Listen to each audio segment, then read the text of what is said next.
All right. Do you still remember your commitments to God when you surrendered your life to Him? Do you actually remember when you gave your life to the Lord? Siguro yung iba sa inyo, a few years ago, iba sa inyo, very long time ago when you were young, pero do you still remember what you said to the Lord?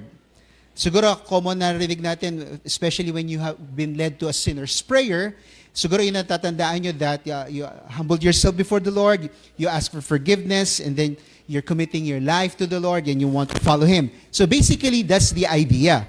So yun po yung pag-uusapan natin ngayon. But the reason why we need to keep on remembering our commitments to the Lord is because when we forget, we tend to neglect. Hindi po ba? So wag natin pong kakalimutan yung basics ng commitment natin sa Panginoon. For some of you who are married, do you still remember what you said to your spouse in front of the officiating minister about your commitment to your wife? Diba? Siguro ito yung lagi nating binabasa para sa atin. Diba? I take you and then your spouse to be my lawfully wedded husband or wife, to have and to hold from this day forward, for better, for worse, for richer, for poorer, in sickness and in health, until death do us part. Diba? For some people, they don't really understand what this means. Some people get into marriage without really understanding this kind of commitment, kung gaano kabigat itong commitment na ito. You're practically giving your life to your spouse. And for some people, hindi sila ready to adjust. And they're not intentional in making those adjustments. Ang gusto nila, mag-adjust yung spouse nila sa kanila. Ganon po ang nangyayari. But for some ministers, instead of saying, till death do us part, medyo morbid yung dating, as long as we both shall live. Hindi po ba? Ngayon po, kung pag-uusapan natin yung commitment natin sa Panginoon, I'd like to take the model from the Old Covenant on how they made that commitment to the Lord. Nung dinawag sila ng Panginoon, God took them out of Egypt, brought them to Mount Sinai, at doon sila nagkaroon ng covenant ceremony between Yahweh and the children of Israel in Mount Sinai. So it was like a wedding ceremony in a sense that that was the moment they formally make their commitments to each other. So kung hindi kayo familiar doon, I just like to brush through it. Kasi when they made that commitment, it's not just about salvation nila. They were already saved in a sense that they were out of Egypt already. Hindi na sila mga slaves. And come to think of it, isipin nyo, that's good enough, that's fine, and then you can go on with your own lives. No, there's a purpose for God why He took them out of Egypt. And that is, they were called for a greater purpose. And that is mission. Diba? Pero initially, to bring them into the land of Canaan and to be a kingdom of priests and holy nation. Let's just take a look at that moment, yung proposal side. Kasi yung more on the covenant making is in Exodus 20 up to 24. Pero doon sa 19, yung setup muna, yung pamamanhikan. Okay, just let's review lang muna. Sa Exodus chapter 19 verse 3, so nandun na sila sa Mount Sinai, when Moses went up to God and the Lord called him from the mountain and said, ang kausap lang niya dito si Moses, this is what you are to say to the descendants of Jacob and what you are to tell the people of Israel. You yourselves have seen what I did to Egypt and how I carried you on eagle's wings and brought you to myself. Basically, sinasabi ni Lord dito, you owe me your life. You are in a very good position right now. You are free, and that is why you can make this decision as free people. God did not intend them yet, kumbaga, to be His subjects at this time, although He can do that, pero He wanted to get their commitments. Alright? You're free, but I want you to commit yourself. So ano nangyari doon sa susunod? Yun yung historical foundation. Ito may proposal na. Now, if you obey me fully and keep my covenant, then out of all the nations, you will be my treasured possessions. You will be very special to me. I have chosen you specifically. You were slaves. You were nobodies. I'm giving you a privilege, and I'm making a promise to you. Sabi, although the whole earth is mine, he could have chosen any people group, but He specifically chose them. You will be for me a kingdom of priests and a holy nation.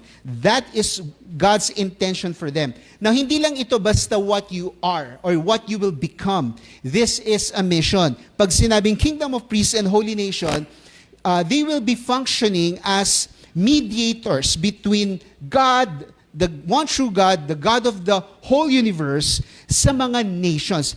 Parang hindi si Lord magiging exclusive God only for Israel. God wanted to be the God of all the nations. That's the idea. All right? through you and a holy nation. So that's the kind of life I want you to live. So sabihin natin, is this the kind of life I want to live nung tinanggap nyo ang Panginoon Jesus? Naiisip nyo ba, mabubuhay na ako ng banal? Naisip nyo na ba, mabubuhay ako ng matuwid? Yun yung gusto ni Lord na mangyari. So these are the words you are to speak to them. Napakaigsi lang, di ba? Parang a few sentences lang yung sasabihin ni Moshe or ni Moses sa people of Israel. So ano nangyari? So Moses went back and summoned the elders of the people and set before them all the words the Lord had commanded him to speak. The people responded together. Yun lang yung proposal ni Lord. We will do everything the Lord said. So basically, sinasabi niya, I accept your proposal, God. Ganon, di ba? So ngayon, alam natin na very fanciful yung mga ways how men make their proposals sa kanilang mga fiancés, di ba? So in this way, very special ito, di ba?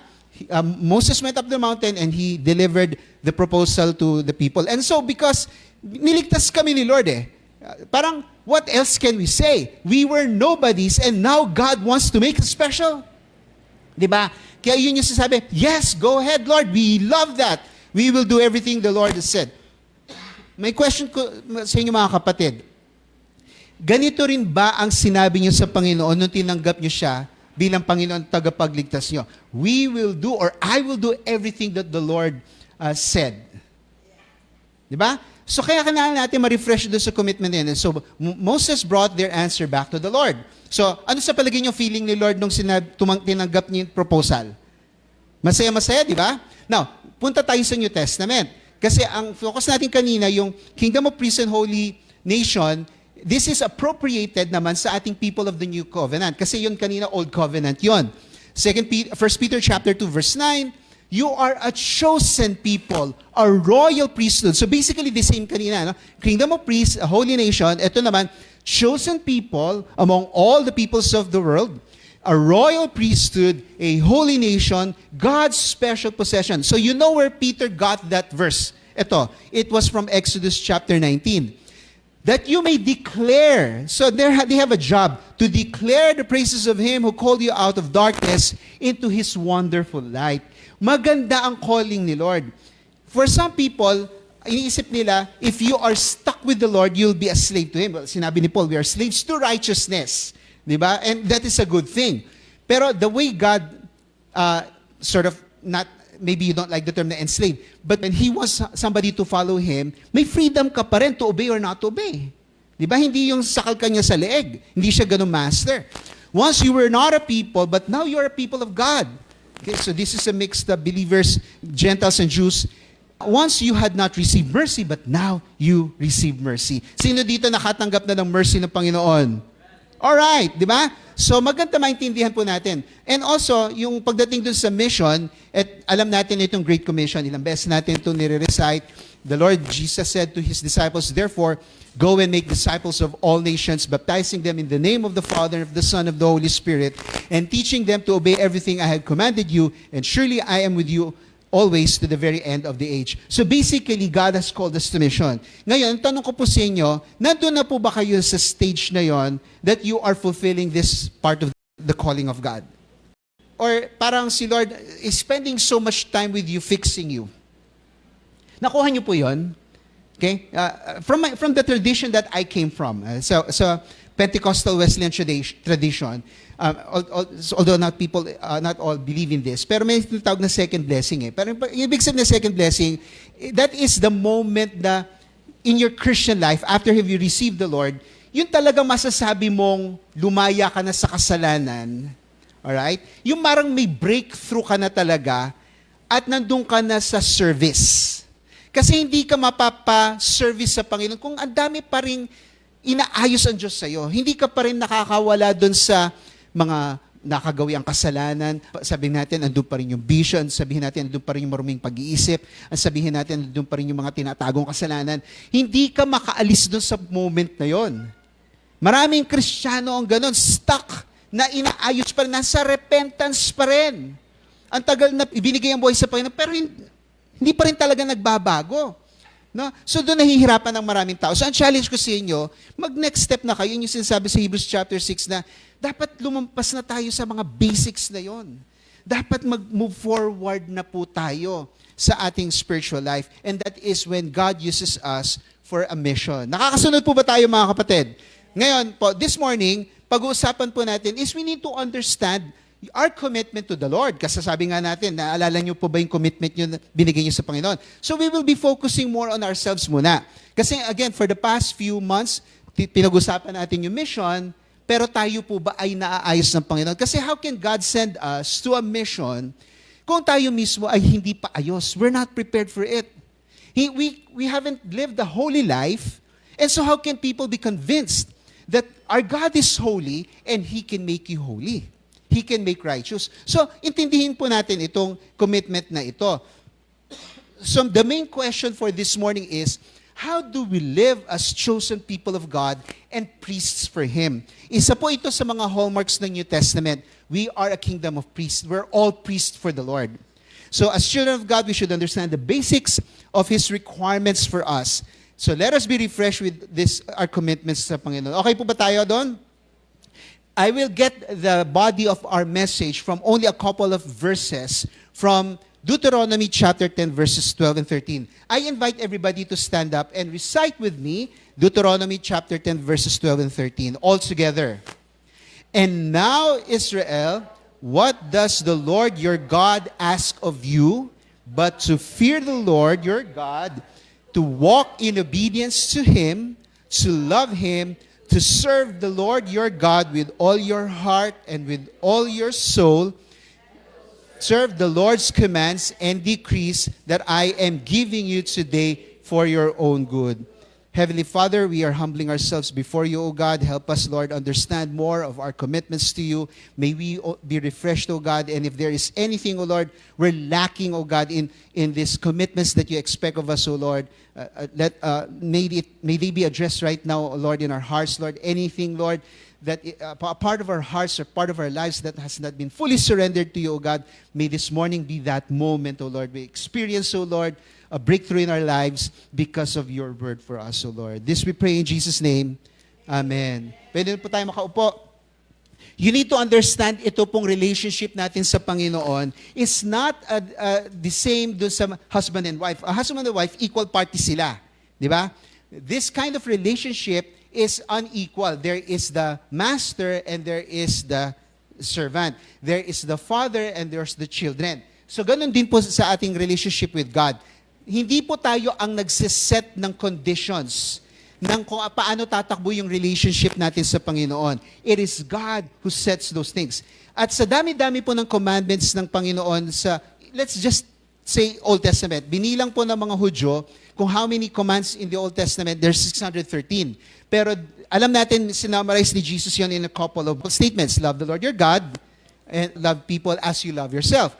Pero dito sa Deuteronomy 30, medyo mas detalyado ng konti when it comes to our love relationship with God. At mapapansin po natin dito, there are 5 commandments at doon ko po kukunin yung 5 points na pag-uusapan natin this morning. Iintindihin po natin better kung ano ba itong fear the Lord, walk in obedience to Him, love Him, serve the Lord your God with all your heart and with all your soul, and observe the Lord's commands and decrees. Dapat po natin maintindihan niya. Kasi if we're not aware of the terms, ano, di ba minsan kayo kapag nag-download kayo ng app, do you agree to all the terms? Check na lang yan. Wala na akong pakialam kung ano yung mga sinasabi dyan. Kasi gusto ko rin na may service nila. Ganun, di ba? Kayo po ba, nung nag-loan po ba kayo sa banko or lending app, binasa nyo na po ba yung fine prints? O yung mga bumili ng kotse, mahalaga pa ba sa inyo? Hindi, check na lang yan. Kasi hindi ko naman pwede i-amend yan eh. Sila nagsaset ng condition eh. Kapag hindi ko chinekan yun, hindi ako makaka-loan. Di ba? Ganon. Di ba? So, first point natin is, yung sinabi dyan po sa verse 1, okay, to fear the Lord your God. So, it talks about our attitude. Yung fear of the Yahweh, your God. Ano ba ang attitude mo toward the Lord? How do you approach Him? What do you think of Him? Alright? Now, isa sa most favorite authors ko, I didn't know I had this book a long time ago when I was in grad school. Meron pala kami nito. And when I read it, ang ganda pala kasi it's part of our reading, The Knowledge of the Holy. Magaling na author po yan si A.W. Tozer. Sabi niya po, the low view of God entertained almost universally. This is the sad thing. Low view of God, mababang tingin sa Diyos, among Christians is the cause of 100 lesser evils. Everywhere among us. Mababang tingin mo sa Diyos, kaya marami pa ring evils. Kahit lesser evils. So ano yung calling niya dito sa libro na to? A rediscovery of the majesty of God will go a long way toward curing them. Dapat ma-resolve natin yung mababang pagtingin sa Diyos. It is impossible to keep our moral practices sound and our inward attitudes right while our idea of God is erroneous. Mali ang pananaw natin sa Diyos. Or inadequate, hindi sapat. If we would bring back spiritual power to our lives, we must begin to think of God more nearly as He is. So dapat taasan po natin yung pagtingin natin sa Diyos. Pag mababa ang pagtingin po natin sa Diyos, makikita po yan sa uri ng pamumuhay natin. Diba? Kasi pag mababa tingin natin, katulad sa mga Diyos-Diyosan ng iba, yung Diyos-Diyosan ng iba, makasalanan din. Di ba nag-aaway-away yung mga Diyos-Diyosan nila, yung mga mythology nila? Di ba? Sa atin, hindi. Ang Diyos natin is morally perfect. At kung ang Diyos ay banal, at kung Diyos ay makapangyarihan, kung ang Diyos ay talagang nakakatakot kung tutuusin, dapat ganun ang tamang tingin natin sa Kanya, at kapag ganun ang pananaw natin sa Diyos, ang pamumuhay natin ay mababago. So makikita mo sa buhay ng isang Kristiyano kung ano ang pagkakilala niya sa Diyos. Minamalit niya ba ang Diyos o siniseryoso niya ang Diyos sa paraan ng kanyang pamumuhay? Naintindihan po ba natin yung mga kapatid? Di ba? Yung paglapit natin sa Diyos, ito maganda sasabi sa Psalm 24 verses 3 and 4. Who may ascend the mountain of the Lord? Who may stand His holy place? Kaya nyo bang tumayo sa harap ng Diyos? Sa kagilagilalas na Diyos, maluwalhating Diyos, banal na Diyos, purong Diyos, sino pwedeng makalapit sa Kanya? Sino pwedeng umakyat sa bundok niya? The one who has clean hands and pure heart. Kita ni Lord ang puso po natin. Kaya marami sigurong hindi nagpe-pray, marami sigurong hindi nag-spend time with God. It's because they know they have unclean hands. Kaya nga tayo lalapit sa Diyos para mapalinis po tayo. Hindi po ba? Who does not trust in an idol or swear by a false God. Siguro wala na tayo dun sa last line na yun, ano? Meron pa po ba dyan? Ano? So saan tayo kinakailangan mag-improve? Baka doon tayo sa clean hands and pure heart. Di ba? So talk about the fear of the Lord. Okay, alam niyo po ang fear of God. The fear of God will help us learn, mature, and make good decisions in life. Di ba? Kung may takot ka sa Diyos, you are aware of how you should live. And pag sinabi po nating fear of God, yung attitude natin sa Kanya, sabi sa Proverbs chapter 1, verse 7, the fear of the Lord is the beginning of knowledge, but fools despise wisdom and instruction. Ibig sabihin nito, kay Lord tayo kukuha ng instruction at karunungan. Siya ang unang pakikinggan natin. Hindi ko ninakita natin sa social media. Uy, nakakuha ko na idea dito, gayahin ko nga. Pero lang kung maganda, no? Pero ang una kong lalapitan, kung anong gagawin ko sa buhay ko, ay ang Diyos. Maliwanag po ba yun? Ang sabi rin sa Proverbs chapter 2 verse 6, for the Lord gives wisdom. Who needs wisdom here? Yes, the Lord will give you wisdom. Basta lapit ka sa Kanya. From His mouth come knowledge and understanding.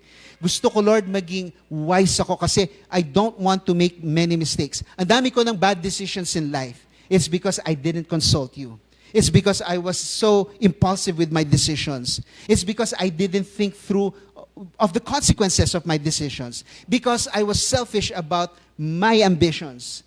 Hindi ko kayo masyadong iniisip. Wag naman po ganon, mga kapatid. Tama po ba? Alright.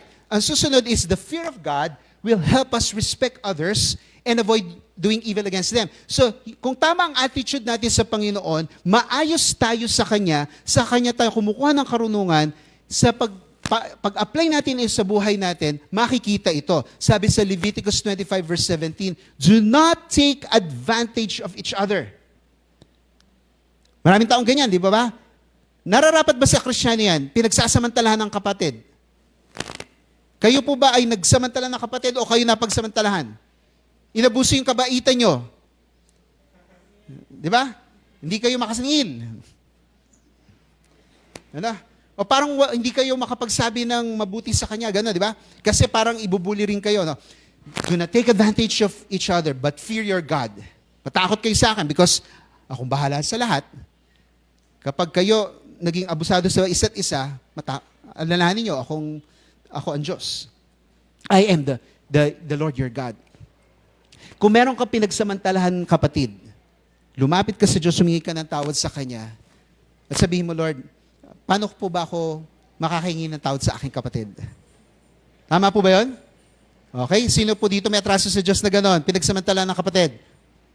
Huwag kang titingin sa katabi mo. Okay, the fear of God will help us trust in Him to take care of us and supply our needs. Kasi normally, dito tayo nagkaka-worries, ano? Even sa teachings ni Jesus, ang daming pinag-usapan doon na tungkol sa mga needs natin. Sabi sa Psalm 34 verse 9, fear the Lord, you His holy people, for those who fear Him lack nothing. Ang ganda assurance, ano? Bakit hindi magkukulang? Kasi ang Diyos natin, alam niya kung paano kayo bibigyan ng mabubuting bagay sa inyong mga pangangailangan. Kung magtitiwala lang kayo sa Kanya. Kung lalakad kayo sa Kanya landas, hindi kayo mapapahamak. Hindi kayo magkukulang. Parang sinabi ni David, I was young, now I'm old, yet I have never seen the righteous forsaken, nor his children begging bread. Psalm 37. Right? So, wag po kayo mag-alala, kapatid. Kasi, yung takot sa Diyos, makikita niya na nagtitiwala kayo sa Kanya. At pag kayo nagtiwala sa Kanya, hindi niya kayo pababayaan. Amen po ba? So, the fear of God will help us keep His commandments and be confident when He judges all our needs. Sinabi po ni Haring Solomon, yung pinaka-summary dapat ng buhay natin. Ang sabi niya sa Ecclesiastes 12 verses 13 and 14, now all has been heard. Ibig sabihin, this is the last two verses of the book of Ecclesiastes. Ang dami na nang sinabi ng preacher. Here's the conclusion of the matter. Fear God. Fear God. Fear God. And keep His commandments. For this is the duty of all mankind. For God will bring every deed into judgment, including every hidden thing, whether it is good or bad. Ang hahanapin sa atin ng Panginoon ay yung attitude mo sa Kanya, yung takot mo sa Kanya, at kung ikay susunod. Yung pagsunod, nagmumula yun sa takot sa Diyos. Kung wala kang takot sa Diyos, hindi ka susunod sa Kanya. Hindi po ba? Ngayon, ang tanong ko sa inyo, bakit maraming Kristiyanong hindi alam ang mga utos ng Panginoon? Kasi hindi nagbabasa ng salita ng Diyos. O masyadong matigas ang ulo, alam mo ang salita ng Diyos pero hindi ka pa rin sumusunod sa Kanya. Parang sinabi ni James, tumingin ka sa salamin, tinalikuran mo, kinalimutan mo kung ano yung nakita mo sa salamin. Sa James chapter 1. Huwag po tayong ganun, mga kapatid. Mag-isip-isip muna tayo talaga. Kung i-rate natin po yung ating takot sa Diyos.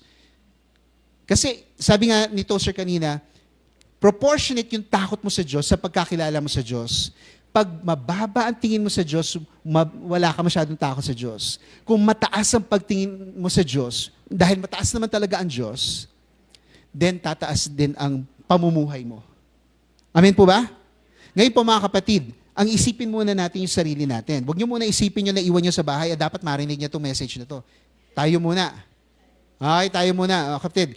So, doon sa second command ng Diyos sa Deuteronomy 10 verse 12, lumakad ka sa lahat ng kanyang daan o sa kanyang landas. So, merong tamang landas. May tamang daan. So, ito naman yung conduct natin, yung behavior natin. Walk in the ways of the Yahweh.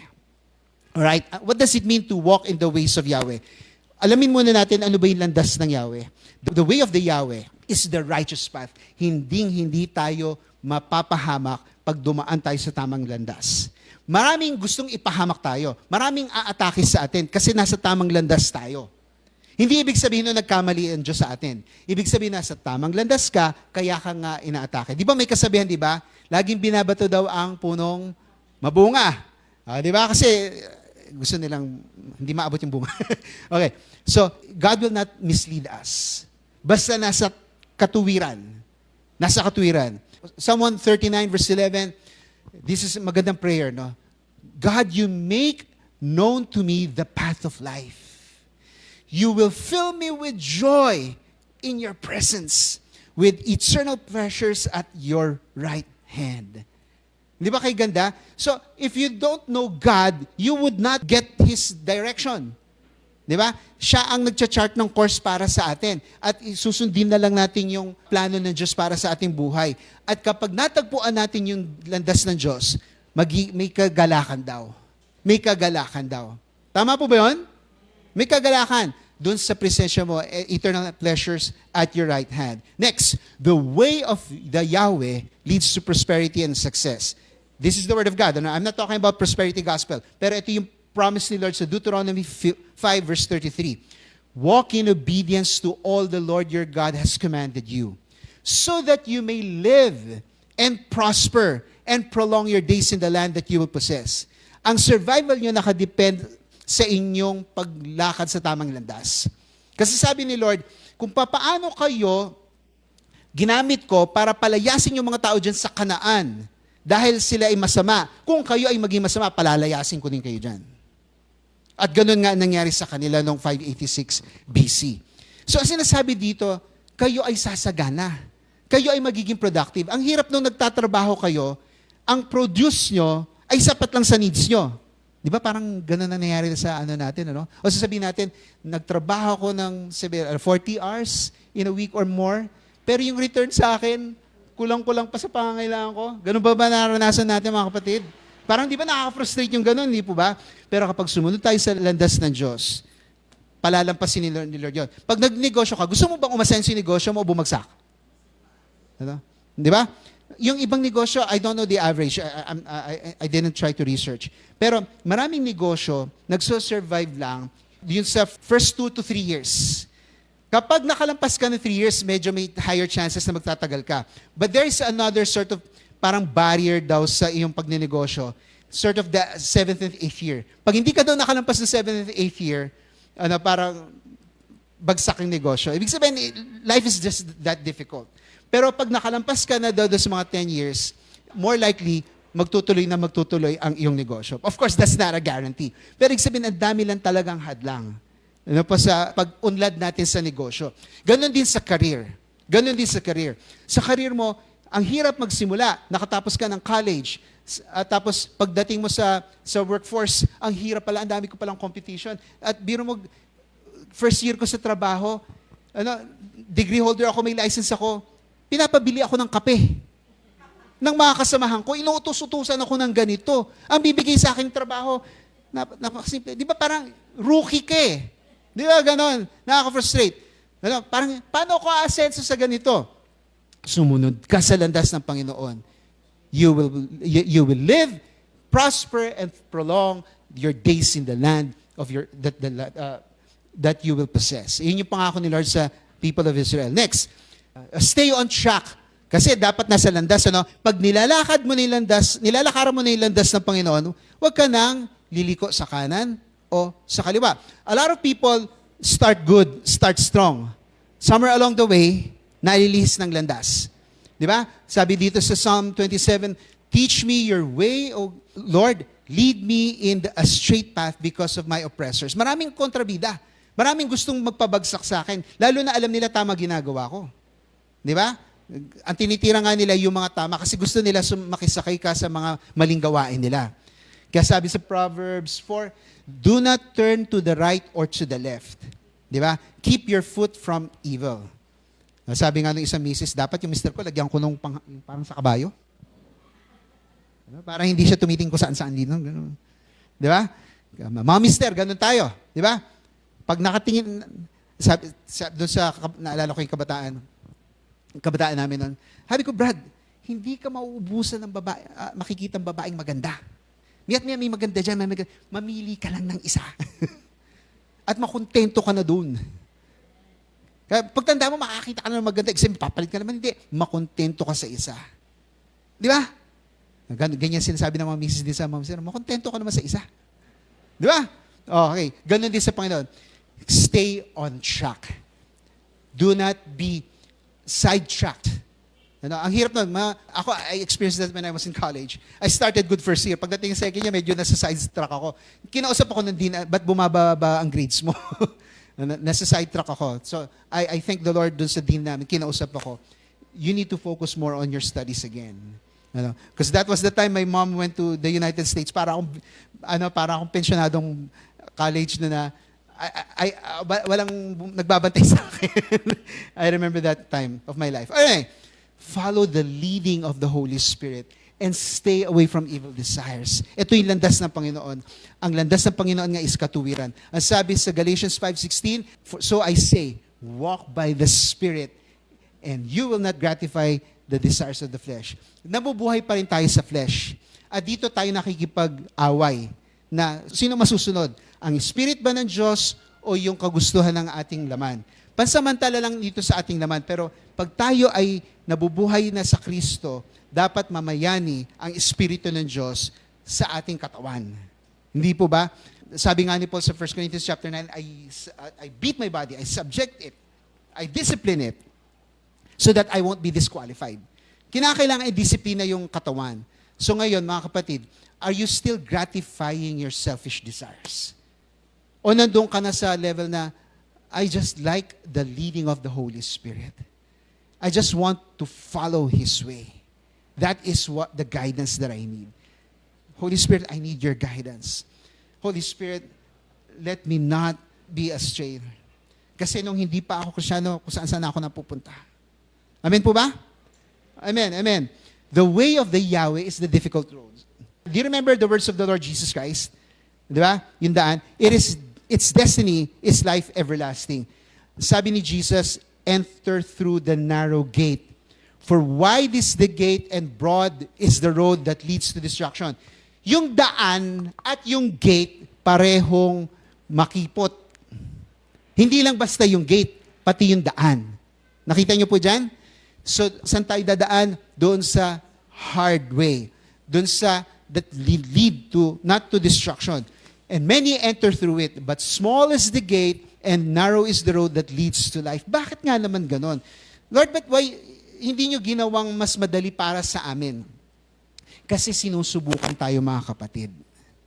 Nandito tayo sa mundo na to na maraming tukso at hindi tinatanggal ni Lord yung tukso na yon kasi sinusubukan tayo ni Lord kung gusto mo ba talaga siya o ayaw mo sa Kanya. Kapag nakita ni Lord na you want the righteous path, then you'll make it through the gate. Di ba? Tama po ba yun, mga kapatid? Tama po ba yun? So, pagsama-sama po tayo na lumalakad sa narrow gate, mas nagiging madali. So that's why mahalaga ang discipleship. Amen po ba? Punta tayo doon sa third command na binigay sa atin ng Panginoon through Moshe. Ibigin mo siya. Now, it talks about our devotion to Him. So kanina yung attitude and then the conduct right now, this is the ultimate measure of your relationship with God. How much are you devoted to Him? Tama po ba yun? Ito nga yung greatest commandment. Ang maganda dito is nauna na ang Diyos na iparamdam sa atin yung pagmamahal niya. So anong ginagawa ng Diyos? He pours out His love for us through the Holy Spirit. Kapatid, kapag ikaw feeling mo kinukulang ka sa pagmamahal, baka naman ang hinahanap mong pagmamahal ay magmula sa tao. Unahin mo muna yung pagmamahal na ibinibigay sa iyo ng Diyos. The Spirit of God poured God's love on us. Therefore, His love changes us. That's what Romans chapter 5 verse 5 says. And hope doesn't put us to shame or it doesn't disappoint us. Because God's love has been poured out in our hearts. Naibuhos na. Kapos ba magbuhos ang Holy Spirit ng pagmamahal? O sobra-sobra pa? More, di ba? Through the Holy Spirit who has been given to us. Mawawala ba yung Holy Spirit sa atin? So, kukulangin ba tayo ng love? Hindi po ba? Kaya nga po, kahit na wala pa tayo doon sa destiny natin, hindi pa tayo nakarating, nandito pa tayo sa testing, sa trial. Pero it's good enough because the Holy Spirit makes us experience God's love. Di ba? So ano ang itsura ng isang taong puspos ng pagmamahal ng Diyos? Tignan mo nga yung katabi mo. Hi. Mukha ba akong puspos ng love? Mukha ba akong loved? O nga, tinitigihawat ka na no? Kasi ganun. Pag in love daw, ang daming tagihawat. No? Alright. Next is, you will be overwhelmed. Di ba, syempre, puspos ka ng love eh. Di ba? Sarap ng pagmamahal ng Diyos. You will be overwhelmed when we keep discovering the love of Christ for us. Ibig sabihin, it is an everyday experience. Hindi po ba? Ano sabi ng Ephesians 3:18? Prayer ni Paul sa mga believers. That you may have power together with all the Lord's holy people, sabihin, let's do this as a church, to grasp how wide, how long, how high, and how deep is the love of Christ. Kapag hindi ka nagdudwell sa love of Christ, but if you don't go on a mission with Christ, how can you know yung width, length, height, and depth of the love of Christ? Tama po ba mga kapatid? And to know this love that surpasses knowledge. I mean, you cannot just understand. It's so huge. It's so great. It's so overwhelming that you may be filled to the measure of all the fullness of God. Parang ang Diyos hindi magkakasya sa buhay ko. It's just so great. Ano? So, ibig sabihin, hindi dapat tayo kinukulang ng love. Kasi God's love is enough for us. Kaya ano man ang dinadaanan po nating mga troubles in life, hindi tayo pababayaan ni Lord. Doon mo makikita that God loves you and God sustains you. Amen po ba? And dahil tayo puspos ng love ni Lord, di ba? So dapat we are able to love God. Kaya ito yung utos ni Lord Jesus. And we know this is the greatest commandment. Mark 12:30, I'm quoting from the New Testament na, which is of course galing sa Old Testament. Love the Lord your God with all your heart, with all your soul, and with all your might, and with all your strength. Basically, every part of your being. Internal and external, yung physical, and also spiritual. Ganito ibibigay mo. And saan kayo nag-struggle? Love the Lord with your mind. A lot of people struggle with love the Lord, your God, with your mind. Because you don't think of Him enough. Di ba? Ganun nangyari, no? Pero, kapag tayo ay napuspos ni Lord, how can we not give back love to the Lord? Saan ko makukuha yung love na ibibigay kay Lord? Sa Kanya din. Di ba? So, paano yun? Lord, tell me what to do, and I will do it for you. Di ba? Yun, napakagandang pagmamahal. So, God's love helps us love and have compassion on others. So, yung love ko kay Lord will help me love others. We love, understandably, others because He first loved us. So, if you cannot love others, maybe hindi ka nakakaranas ng love ni Lord. Balik ka sa love ni Lord. Meron ka bang kinainisan, kapatid? Meron ka bang hindi komportable sa Kanya? Hindi mo siya mapag-pray. Kasi naiinis ka sa Kanya. Asawa ko yun. Huwag naman. Saan nakukuha ng love? Sa nagmahal sa akin. Di ba? Kaya nga, isa sa mga talagang, for me, no, ang hirap pa rin intindihin. I understand the story, pero it's just so hard. Yung pinagdaanan ni Prophet Hosea. Magmahal ka ng prostitute. Iiwan ka niyan. Magkakaanak kayo, not my people. Yun ang pangalan, ano? Not my people, just a prophetic of the people of Israel. Di ba? Lo ami lo, ano yan? I forgot. So, sabi ni Lord, kunin mo yung asawa mo kasi iniwan siya. Habulin mo siya para maintindihan mo kung bakit hinahabol ko ang aking bayan para sa akin. Napakahirap na sa totoo lang. We understand the story, but it's just parang, it's really difficult, honestly, if you're going through that, right? Pero saan mo kakukuha ng strength? Siyempre, kay Hosea. Kasi naranasan niya. Hindi po ba? Okay, so, finally, pagdating sa service, the love of Christ moves us to serve in this ministry of reconciliation. Okay, kasi nag-away po kasi si Pablo at yung church in Corinth. Yun po yung story nun. Tapos nagkabati sila eventually kasi kay Timothy. Alright? So sinulat niya yung 2 Corinthians. Obviously, this ministry of reconciliation is not just Paul getting reconciled with the church, but also God reconciling Himself to the world. Sabi, for the love of Christ, or for Christ's love, compels us. Bakit? Why am I moved by the love of Christ? Because of this conviction. Because we are convinced that one died for all. Jesus died for everybody. And so this reconciliation is possible. And therefore all died. That I understand people are dead in their sins. And it's possible that they can still receive life. And we cannot miss that opportunity. That's why I serve God in this ministry of reconciliation. Okay, that's why I'm pursuing, sinasabi ni Paul sa mga Corinthians, I'm pursuing you that we can get reconciled because God has reconciled the world through us. How much more yung relationship ng Paul sa church ng Corinth. So, second to the last, yung Deuteronomy 10 verse 12, at paglilingkuran mo ang Yahweh mong Diyos ng buong puso at buong kaluluwa mo. So, ito yung practice. So, kanina, yung attitude, conduct, tapos devotion, and then practice. So, parang, di ba, yung kay Lord, and then apply, kay Lord, and then apply. Serve the Yahweh with all your whole being. So, similar din actually ito sa fifth point, pero we're just making this distinction para makomplete natin yung 5 points.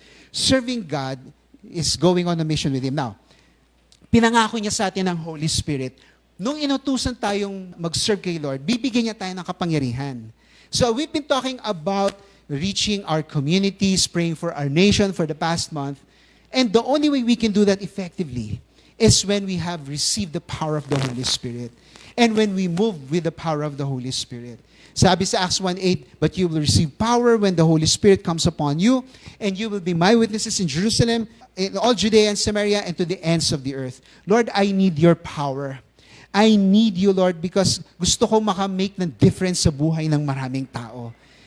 I want to try out more of your power. Minsan nakikita ko, Lord, sa ibang tao, pag napakagaling nila sa discipleship, napakagaling nila sa explain ng salita ninyo. Lord, minsan nakikita ko pag nagpe-pray sila, may nangyari sa buhay ng tao na yon. Lord, I need that power. That's from the Holy Spirit.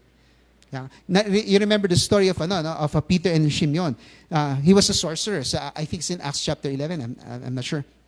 Di ba? Nagulat siya.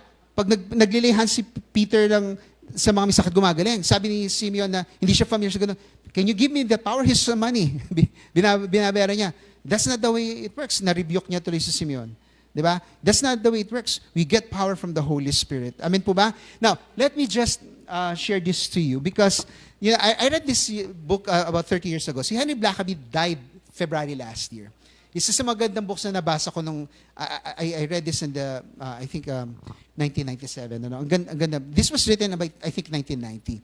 Basically, ang sinasabi niya dito, God is on the move. So, He wants you to be a part of His mission. So, ginamit niya yung example ni Moshe, or ni Moses, to get him into this mission para ma-accomplish niya yung will.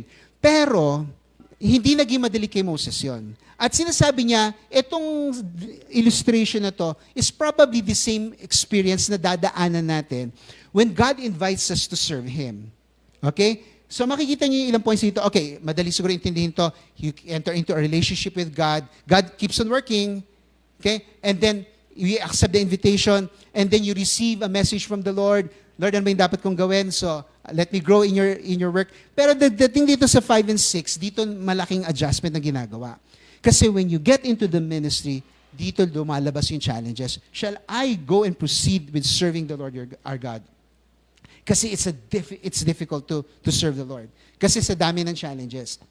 Di ba? May mga taong ayaw talagang sumunod kahit ilang beses mo na pinagdidiscipulan. Ganon. Ikaw mismo, ang dami palang sacrifices kong gagawin. Pag nagmimisi pala, gagastos pala talaga ako. Di ba? Pero pag nakita mo yung ginastosan mo, may nangyari. Di ba? Because that's service. So, paano mo masasabing na-experience? That's the title of the book. Na-experience mo talaga si Lord. Is when you experience Him sa mission. Masasabi mong experiential ang knowledge mo kay Lord when you obey Him. Hindi mo maiintindihan what it means to serve Him until you obey Him. Nakuha niyo po yan? So, basically, ito yung sinabi niya doon sa now, puntahan niyo na lang sa internet, itong 7 realities of experiencing God. Actually, ang daming bumiling libro nito ng mga 90s. No? Makikita niyo rin po ito sa YouTube. So, I just encourage you to keep on researching about this. Pero it's one of the books that really helped me in my relationship with God. To understand, bilang isang lingkod ng Panginoon, that it's really a lot of sacrifice to serve the Lord. You have to say no to a lot of things. You have to sacrifice a lot of things. That's what happens when you serve God. All right. So when we serve God, people benefit. Pag sinabi ni Lord na paglingkuran mo ako, actually, paglingkuran mo yung tao para sa akin. Di ba? Kasi ang Diyos naman kung tutusin, ano ba magagawa ko para sa Diyos na para makinabang ang Diyos? Kompleto na ang Diyos eh. Wala naman siyang pangangailangan, di ba? Ang sabi niya, sumunod ka na sa akin, basta Para sa tao.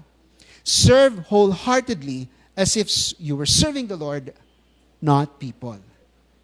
Ano ba yung serving people? Pag sinabing serving people, okay, kapag ang intention mo yung serve people, yung gusto mo sila ay makinabang talaga sa service mo. Pero yung in a negative sense, naghahanap ka ng atensyon. I remember years ago, no, sa old church namin, meron doon isang matanda na natutuwa doon sa church namin. So, daan siya ng ibang training, daan siya ng so on so forth. Tapos sabi niya sa akin, paano ba maging pastor? Matanda na siya. Sabi ko, well, syempre po, kailangan po nating dumaan sa training, maging familiar tayo sa salita ng Lord, yung ganon. Ano po ba, interesado kayo sa pagpapastor? Kasi hanga ako kay pastor, ang galing niya magsalita, ganon gusto. Tapos yung mga tao, nilalapitan siya maganon. Ang impression niya sa kanya, sumikat. Ganon yung dating sa kanya, pag pastor ka, mahal na mahal ka ng tao, kino-compliment ka laging tao, pastor, ang ganda ng message mo, yung mga ganon. Natutuwa siya sa ganon. Sabi ko, hindi po ganyan. Maraming sakripisyo ang pagpapastor. Those who serve the Lord are expected to be faithful. Natural. Ibig sabihin, hindi yung magko-commit ka tapos bigla ka nang wawala. Pastor, sasali ako sa ganitong tapos hindi na maasahan. Di ba, nawawala na sa ministry? Okay. 1 Corinthians 4:2, now it is required to those who have been given a trust must prove faithful. Ibig sabihin, be there. Maasahan ka, makakatulong ka. Alright? I thank the Lord Jesus Christ, our Lord, who has given me strength and that He considered me trustworthy, appointing me to His service. Si Paul, naabot niya yung ganong point na napagkatiwalaan ako ng ganitong klaseng ministry because he was faithful from the beginning. So kung gusto niyo mapagkatiwalaan kayo ng greater ministry, be faithful in the smaller jobs that God has given you.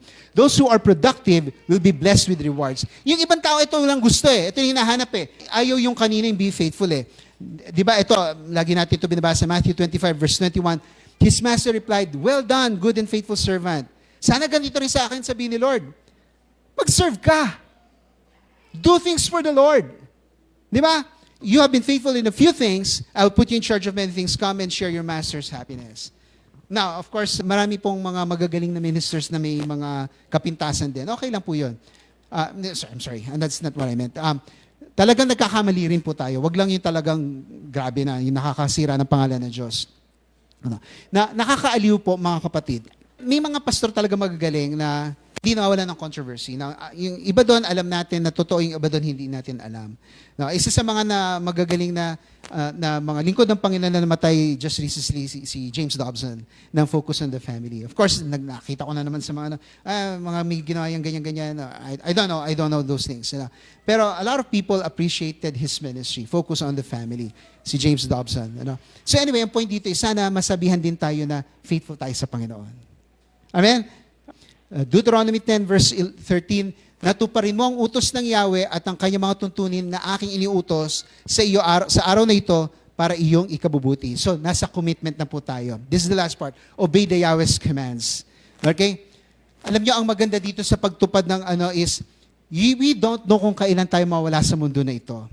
Pero minsan, may mga taong feeling nila na nasayang nila ang buhay nila kasi hindi talaga nila na-spend ang buhay nila sa pagtupad ng kalooban ng Diyos. Yun po yung nakaka-disappoint.